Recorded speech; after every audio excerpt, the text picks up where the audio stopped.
आप देख रहे हैं एक नई जिंदगी।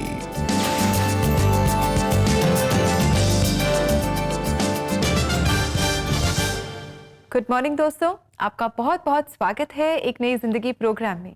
गुड मॉर्निंग, शुभ प्रभात, वेलकम टू एक नई जिंदगी। और हम अपने रिजेक्शन सीरीज को आगे बढ़ाएंगे और आज का थीम है how to stand fast even when we face rejection on our values. हमारे जो वैल्यूज हैं और जो प्रिंसिपल्स हैं लाइफ के, रिजेक्शन के बावजूद हम किस तरह उन पे स्थिर रह सकते हैं, उन पे खड़े रह सकते हैं और हम झुकते नहीं हैं इवन दो लोग हमें रिजेक्ट कर दें। पर ऐसा हम करते नहीं हैं अक्सर, क्योंकि क्या होता है कि जब हम लोगों के बीच में एक्सेप्टेड होना चाहते हैं, we want to be accepted, तो झुक जाते हैं। तो हम झुक जाते हैं और हम सबसे पहले अपने वैल्यूज पे झुक जाते हैं, हम कॉम्प्रोमाइज कर लेते हैं। yes. और वी डोंट स्टैंड फर्म। हम ये नहीं कहते कि नहीं हम ऐसा नहीं करेंगे, no matter what rejection I face. नहीं, हम झुक जाते हैं और हम भेड़चाल में लग जाते हैं, जो कि सही नहीं है। और बिल्कुल ये एक आदमी के कैरेक्टर के बारे में बात होती है यहाँ पे। If you are a person of character और आपकी लाइफ में प्रिंसिपल्स हैं, सिद्धांत है, तो कुछ भी हो जाए आप you will stand for it. But जैसे रेबेका ने बताया, हम कॉम्प्रोमाइज करने लग जाते हैं। अरे कोई बात नहीं, चलता है, चलो ऐसा है तो सभी लोग चल रहे हैं, हम भी चलेंगे वैसे, लोग ऐसा गलत कर रहे हैं हम भी ऐसे कर लेते, काम बन जाएगा ना हमें। पर दोस्तों, भाई और बहनों, परमेश्वर उन लोगों को सहराता है और उनको ऑनर देता है जो उसको ऑनर देते हैं, जो उसको आदर देते हैं। If you stand on your principles, God will stand for you. जी बिल्कुल, if we honour God, God will honour us. और ऐसी ही एक कहानी दोस्तों आज हम देखेंगे और आज हम आपकी मुलाकात करा रहे हैं दिल्ली की रहने वाली एस्थर पीटर से। इन्होंने अपने जीवन में बहुत सारी स्ट्रगल्स देखी, बहुत सारे चैलेंजेस का सामना किया, पर ये डटी रही। जो गोल परमेश्वर ने इन्हें दिया था उसके प्रति ये डटी रही और इन्होंने कोई कॉम्प्रोमाइज़ नहीं किया। जी हाँ, ये एक होम बेकर हैं और बहुत ही स्वादिष्ट बेकिंग ये करती हैं। इनफैक्ट एल्फ्रेड और मुझे भी इनकी जो बेकिंग है उसे टेस्ट करने का मौका मिला और हमने देखा है कि ये कभी भी अपने काम में कॉम्प्रोमाइज़ नहीं करती हैं, चाहे कितनी भी मुश्किल आ जाए। तो आइए आज हम इनसे मुलाकात करें, इनकी सच्ची कहानी हम देखें। और ये मुलाकात आपसे लेकर आए हैं हमारे एक नई जिंदगी प्रोड्यूसर अशोक कुमार। अचानक जिंदगी में आए हुए हालात इंसान को जिंदगी जीने का एक मकसद दे देते हैं। एस्थर आज एक सफल बेकर हैं और अपना बिजनेस चलाती हैं। लेकिन इन्होंने जो रास्ता तय किया वो आसान नहीं था। एक वक्त ऐसा था कि शादी के बाद, ससुराल आने के बाद उन्हें खाना बनाने को लेकर ताने सुनने पड़े थे। जब मैं शादी होके आई तो मुझे किचन से रिलेटेड कुछ भी काम करना नहीं आता था, यहाँ तक कि आटा गूंदना भी नहीं आता था। और ये सब काम तो नेचुरली आने ही चाहिए, लेकिन मुझे कुछ भी नहीं आता था। और यही सुनने को मिलता था कि इसे खाना तक बनाना नहीं आता है। और मैंने परमेश्वर से प्रार्थना की और ये खाना बनाना मैंने सीखना शुरू किया। फिर मैंने एक रेसिपी बुक ली और उसको देख करके मैंने उसमें से पढ़ के सीखना शुरू करा और परमेश्वर की दया से वो अच्छा बनने लगा। फिर अपने परिवार को खिलाया, उसके बाद यहाँ तक कि अपने पड़ोसियों को भी खिलाया।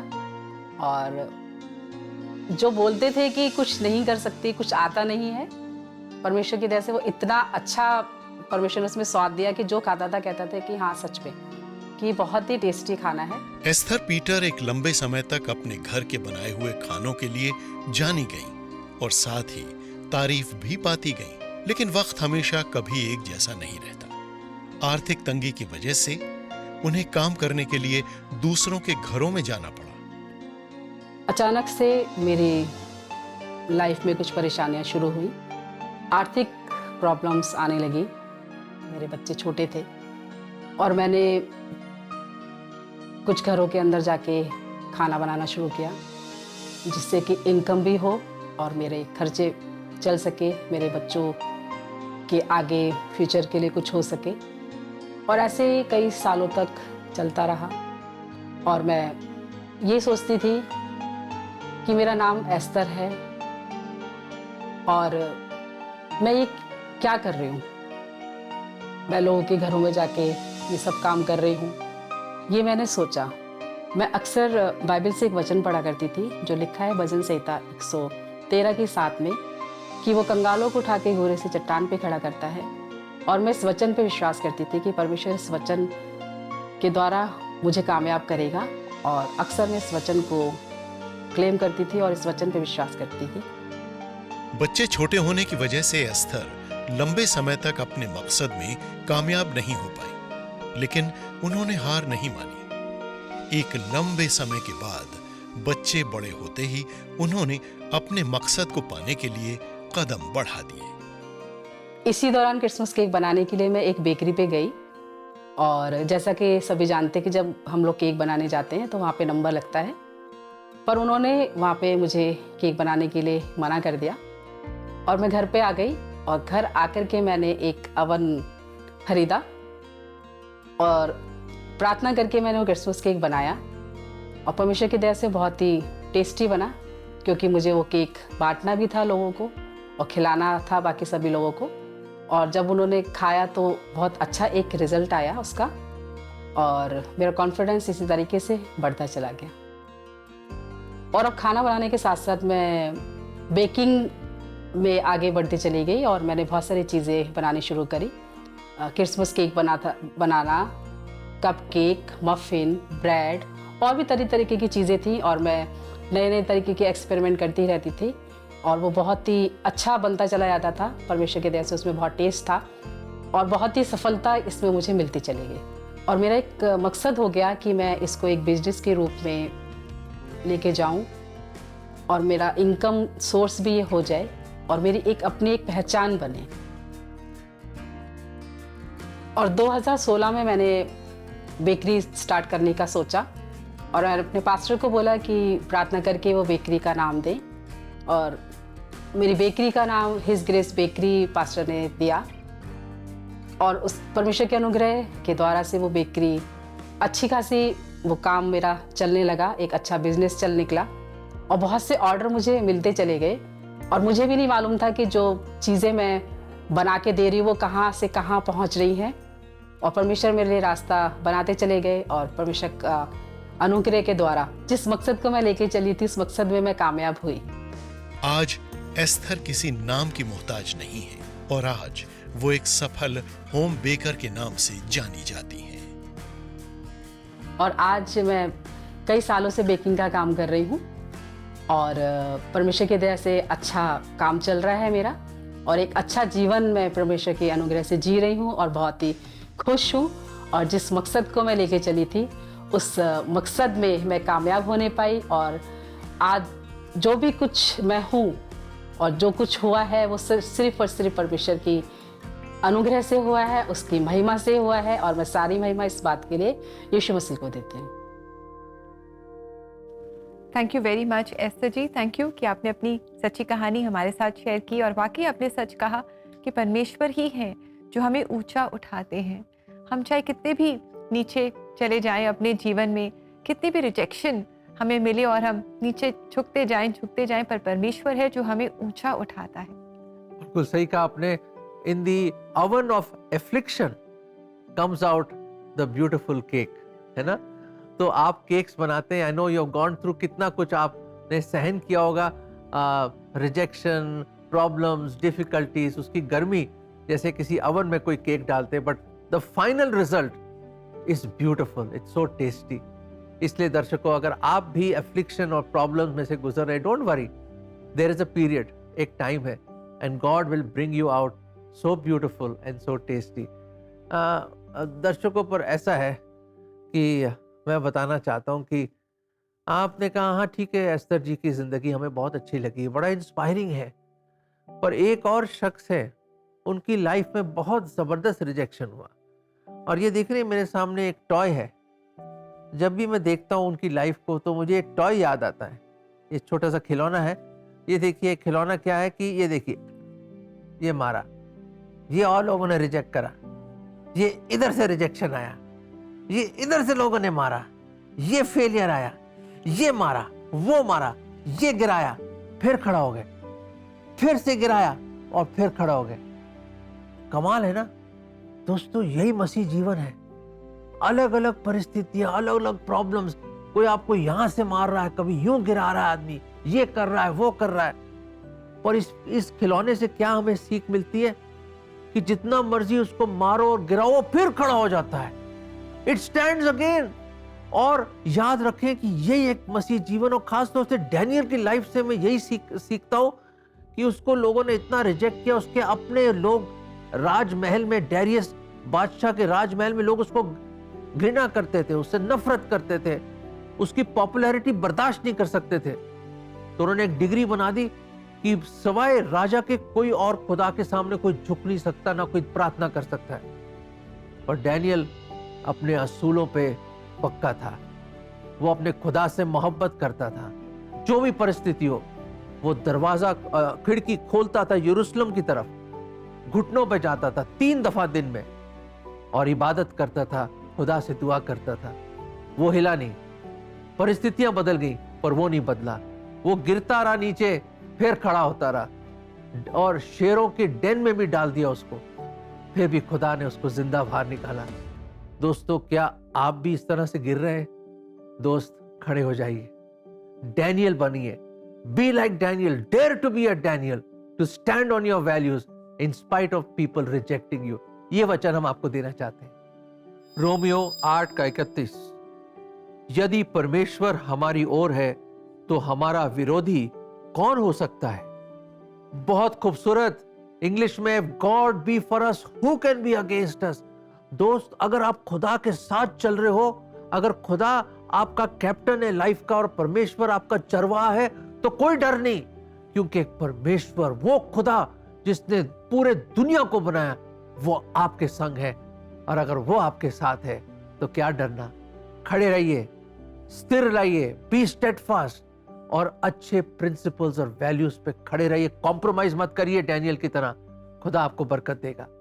और ऐसा करने के लिए अगर आप प्रार्थना में सहायता चाहते हैं तो हम आपके साथ मिलकर आपके लिए प्रार्थना करेंगे। दोस्तों, आप एक नई जिंदगी प्रेयर लाइन में हमें कॉल कर सकते हैं, अपनी प्रेयर रिक्वेस्ट आप हमारे साथ शेयर कर सकते हैं, और आप चाहें तो आप व्हाट्सएप चैट के द्वारा भी हमसे इंटरैक्ट कर सकते हैं। हमारा नंबर है 9910401010। और दोस्तों, इसी के साथ समय है ब्रेक का, और ब्रेक के बाद हम एक नई जिंदगी प्रेयर लाइन में प्रार्थना में जुड़ेंगे। और आज हमारे साथ है सोफिया और पास्टर पराग वेस्ली, जो assembly of believers church Lucknow के पासवान है। हम मिलकर प्रार्थना करेंगे, so stay with us.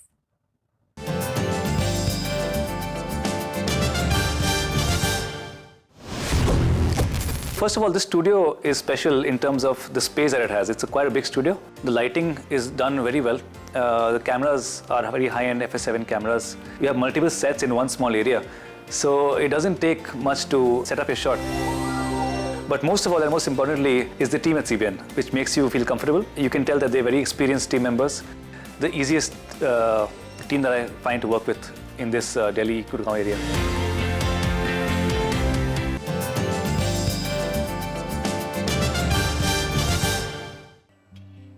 Everyone and welcome to the एक नई जिंदगी prayer line.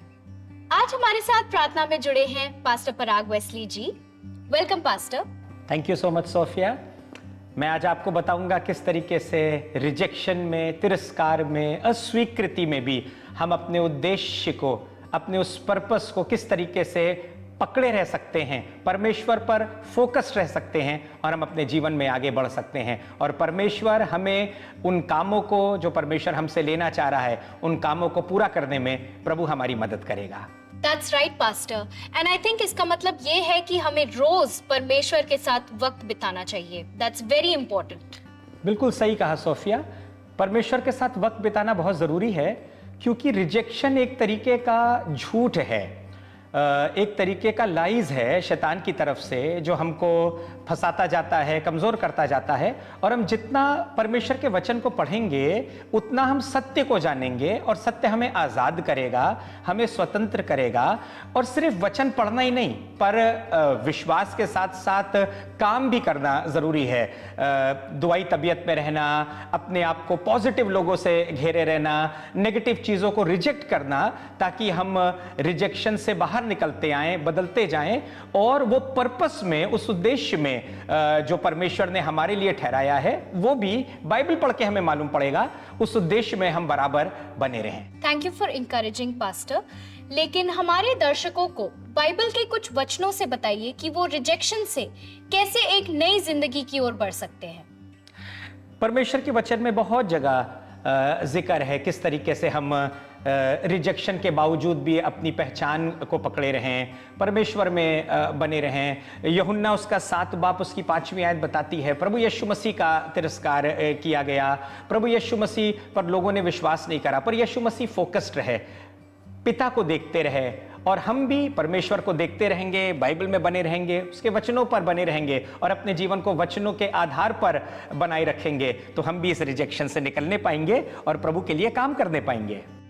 Thank you for encouraging us pastor. तो चलिए हम लोग अपने दर्शकों के लिए प्रार्थना करते हैं कि वो इस रिजेक्शन से बाहर निकल सके और परमेश्वर के सामर्थ्य से एक नई पहचान को प्राप्त कर सकें। बिल्कुल, परमेश्वर की सामर्थ आपके लिए है, नई पहचान आपके लिए है और एक नया उद्देश्य आपके लिए है जो मसीह ने आपके लिए ठहराया है। उस उद्देश्य को पकड़िए, नई पहचान में आगे बढ़िए, परमेश्वर में उस रिजेक्शन से निकलिए और प्रभु के लिए बड़े बड़े काम करिए। मैं आपके लिए दुआ करने जा रहा हूं। प्रभु यीशु मसीह, मैं धन्यवाद करता हूं इस अवसर के लिए जो आपने मुझे दिया कि एक बार फिर प्रभु मैं लोगों के लिए प्रार्थना कर सकूं जो रिजेक्टेड फील कर रहे हैं, किसी भी कारण से सताव है, फेलियर है, सक्सेस नहीं मिली है, लोग ताने दे रहे हैं प्रभु। पर प्रभु मैं प्रार्थना करता हूं आप लोगों को मजबूत करिए, आप पे फोकस्ड रहें, केंद्रित रहें, जैसे यीशु मसीह आपको देखते हुए आसमान की ओर अपनी आंखों को और अपने ध्यान को करे हुए उस काम को जिसके लिए वो भेजे गए थे, उस काम को पूरा करके जमीन पर परमेश्वर की महिमा करे, स्वर्ग की इच्छा को पूरा किए। वैसे ही प्रभु रिजेक्शन से हम सब जो इस समय गुजर रहे हैं इस दौर से निकल सकें, हम आप पे फोकस्ड रहें, हम आप पे केंद्रित रहें और जो उद्देश्य, जो पर्पस आपने हमें दिया है उस पर्पस को पूरा करें, उस पर्पस को, उस उद्देश्य को, उस काम को अपने जीवन से पूरा करें और परमेश्वर इस जमीन पर रहते हुए आपकी महिमा करने वाले हो सके। मदद करिए बहुत से लोगों की प्रभु जो आज आपकी ओर आंखें लगाए हैं, खुदावंद उनको रिजेक्शन से निकालिए। खुदावंद वो अपने सताव पर, अपने पास्ट पर फोकस ना करें, पर आपकी ओर सीधे और आगे देखें और परमेश्वर अपने जीवन में आगे बढ़कर आपके नाम की महिमा करने पाएं। बल्कि खुदावंद मैं दुआ करता हूं आपके लिए बड़े बड़े काम करने पाएं, अपने परिवारों के लिए, अपने समाज के लिए, मसीह भाई बहनों के लिए एक आदर्श बने, एक आशीष का कारण हो और उनकी गवाही से बहुतेरे बरकत पाने पाएं। धन्यवाद प्रभु, आपने हमें ताकत दी है और निश्चय आप हमें रिजेक्शन के इस दर्द से हमें निकालेंगे और हमें नए जीवन में प्रवेश कराएंगे। प्रभु यीशु मसीह के नाम से इस प्रार्थना को मांगते हैं, आमीन। आमीन। Thank you so much for sharing with us pastor and praying with us. दोस्तों, अब हम चलते हैं, लेकिन आप एक नई जिंदगी के प्रेयर लाइन के साथ प्रार्थना में जुड़े रहिए, क्योंकि प्रार्थना में आप वो सामर्थ पाएंगे कि रिजेक्शन से गुजरते हुए भी आप दृढ़ खड़े रहें। आप अभी हमारे नंबर 9910401010 पे कॉल करें। अब हम चलते हैं, लेकिन आप आगे का शो रिबेका जी के साथ जरूर देखते रहें। God bless you everybody. Thank you so much, Pastor Wesley and Sophia. Thank you for praying for our viewers. And मुझे पूरा यकीन है उनको बहुत तसल्ली मिली होगी, बहुत अच्छा लगा होगा, बड़ा encouragement मिला होगा और जो आपने वचन बांटा, थैंक यू सो मच। जी दोस्तों, प्रार्थना करना बहुत ज़रूरी है और इससे हमें सामर्थ और मदद मिलती है ताकि हम भी अपने प्रिंसिपल्स के साथ कॉम्प्रोमाइज़ ना करें और हर रिजेक्शन का सामना करें। और अगर आज आप भी किसी भी तरह से रिजेक्शन या अस्वीकृति को महसूस कर रहे हैं, एक्सपीरियंस कर रहे हैं और आप इसमें से निकलना चाहते हैं, तो क्यों ना आप और हम मिलकर प्रार्थना करें। एक नई ज़िंदगी प्रेयर लाइन में आप हमें कॉल कर सकते हैं। हमारा नंबर है 9910401010। हमें बहुत खुशी होगी आपके साथ मिलकर आपके लिए प्रार्थना करने में। और दोस्तों, अब समय है कि हम लेंगे एक छोटा सा ब्रेक और ब्रेक के बाद आज हम शुक्रवार में आपके द्वारा भेजे गए शुक्रगुजारी के मैसेजेस पढ़ेंगे। So stay with us, will come back soon.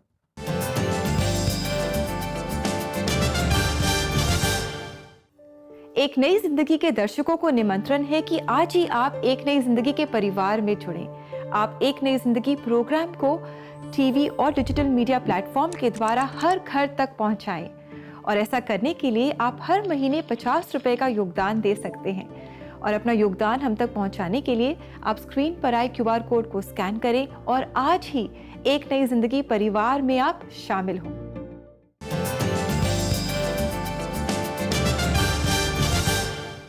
Welcome back दर्शकों, हम वापस आ गए हैं और जैसे आप जानते हैं रिजेक्शन सीरीज में हम आज डिस्कस कर रहे हैं कि कैसे हम खड़े रह सकते हैं अपने वैल्यूज पे, इवन अगर लोग हमें रिजेक्ट करें।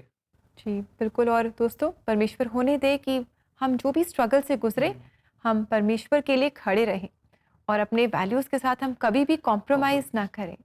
और अब समय है कि हम पढ़ेंगे जो मैसेजेस आप हमें लगातार भेजते हैं और हमें इंकरेज करते हैं, शुक्रगुजारी के messages. So friends, it's time for शुक्रिया शुक्रवार।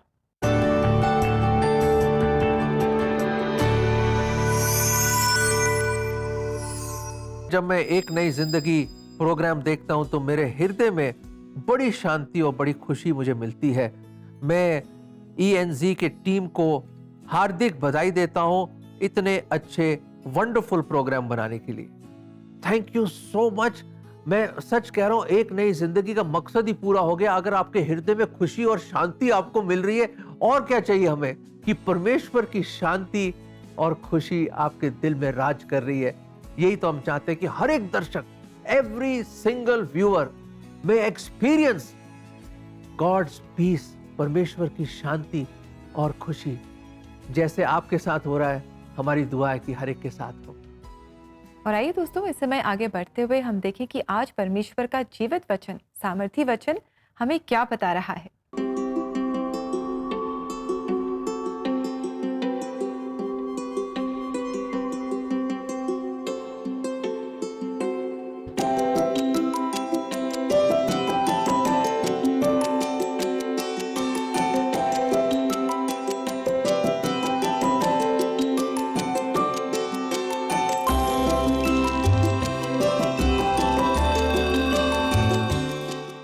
दोस्तों, कितना खूबसूरत वचन है और कितनी खूबसूरत बात हम ये इस आयत से हमें मिलती है कि वो जो सिरे का पत्थर जिसको लोगों ने रिजेक्ट कर दिया, तुत्कार दिया, उसको सलीब मिली, उस पर थूका गया, उसको मारा गया, वो है हमारा प्रभु यीशु मसीह।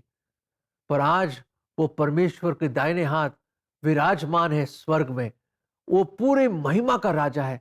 एक बार उसको रिजेक्ट किया गया, आज उसको महिमा है और वो राजाओं का राजा और प्रभुओं का प्रभु है। दोस्तों, आप मत रिजेक्ट कीजिए, उसको अपनाइए अपने जीवन में। जी, और आइए आगे बढ़े और इस समय हम मुलाकात करेंगे रेवरेंड प्रवीण लॉरेंस से, जो चर्च ऑफ गॉड रायपुर के पासवान हैं, और आज हम इनके जीवन के बारे में जानेंगे और आशीष पाएंगे। तो आइए हम इनसे मुलाकात करें। जैसे जैसे मैं बड़ा होता गया आयु में, मैंने ध्यान दिया कि पापी स्वभाव जो मेरे अंदर था वो एक विकराल रूप धारण कर रहा था और फिर मैं बिगड़ गया। कई एक बुरी आदतें मेरे जीवन में आ गई। ये 1979 की बात है। 13 जून की सुबह मेरा दोस्त आया और मुझसे बोला कि प्रवीण, आज एक बहुत अच्छी मीटिंग है, तुम चलो उस मीटिंग में। मुझे बड़ा आश्चर्य लगा क्योंकि मैं उस व्यक्ति के जीवन को जानता था, लेकिन प्रभु की योजना थी, मैं उस मीटिंग में गया। पूरे मीटिंग भर में यह सोचता रहा कि मुझे अपना जीवन यीशु मसीह को सौंप देना चाहिए, लेकिन नहीं सौंपा और मीटिंग समाप्त भी हो गई। आखिरी प्रार्थना हो गई और मेरे जो पास्टर थे वो बेनेडिक्शन की जो प्रार्थना होती है, आशीष की प्रार्थना, वो भी बोल चुके और यानी कि सब समाप्त हो गया। और पवित्र आत्मा तो मुझे सुबह से कायल कर रहा था और तब मैं ऊंचे स्वर से आंसू के साथ मैंने पश्चाताप की प्रार्थना किया। और जब मैं प्रार्थना कर ही रहा था, प्रभु ने मुझे स्वीकार किया, प्रभु ने मेरे पापों को क्षमा किया। उस दिन के पश्चात प्रभु ने फिर से मेरा जीवन बदल दिया, क्योंकि जब मैं बैकस्लाइड हो गया था, मेरे यहाँ तक बड़े बाल थे, मैं हाथ में कड़ा पहनता था, कई बार मुझसे गालियाँ भी निकला करती थी, लेकिन प्रभु ने जीवन को बदल दिया। फिर मैं प्रार्थना करने लगा, प्रभु अब मैं क्या करूं? परमेश्वर ने मुझसे कहा कि तुम BSc करना छोड़कर तुम बाइबल का अध्ययन करने जाओ, क्योंकि तुम्हें पास्टरल मिनिस्ट्री करना है, एज ए पास्टर तुम्हें सेवा करना है। और मैं 1 साल तक उपवास और प्रार्थना किया। फिर मैं 1980 में देहरादून गया, दून बाइबल कॉलेज। 1980, 81, 82 मेरा ग्रेजुएशन हुआ। और टाटीबंद रायपुर में जहाँ भी एम्स है, वहाँ बहुत पहले TB हॉस्पिटल था, वहाँ मैंने सेवा करना प्रारंभ किया। 1 साल के अंदर ही बहुत सारे लोगों का जीवन बदल गया। धीरे धीरे कलीसिया बड़ी होती चली गई और तब से लेकर आज तक मुझे 40 साल से ज़्यादा हो गए सेवा करते करते। परमेश्वर का धन्यवाद हो। बहुत सारे जवान बच्चे चरोदा चर्च से बाहर निकले सेवा करने के लिए, और भारत के कई शहरों में, यहाँ तक कि विदेश में भी वो रहकर प्रभु की सेवा कर रहे हैं। परमेश्वर को महिमा मिले कि हम लोग कुछ समय पहले ही बात कर रहे थे, विशेषकर मेरे दोनों बेटे बातचीत कर रहे थे, कितना अच्छा होता कि हम लोग गीत गाते और सीबीएन वाले आकर रिकॉर्ड करते। हालांकि उस समय ये सोचना हम लोग के लिए थोड़ा कठिन था, ऐसे कैसे होगा, क्योंकि हम किसी को जानते नहीं, कोई हमारे पास आया नहीं है। लेकिन परमेश्वर ने उस बात को सुन लिया और जान लिया हमारे विचारों को, और परमेश्वर ने ऐसा प्रबंध किया। मैं परमेश्वर को धन्यवाद देता हूँ सीबीएन टीम के लिए कि आज वो हमारे साथ हैं।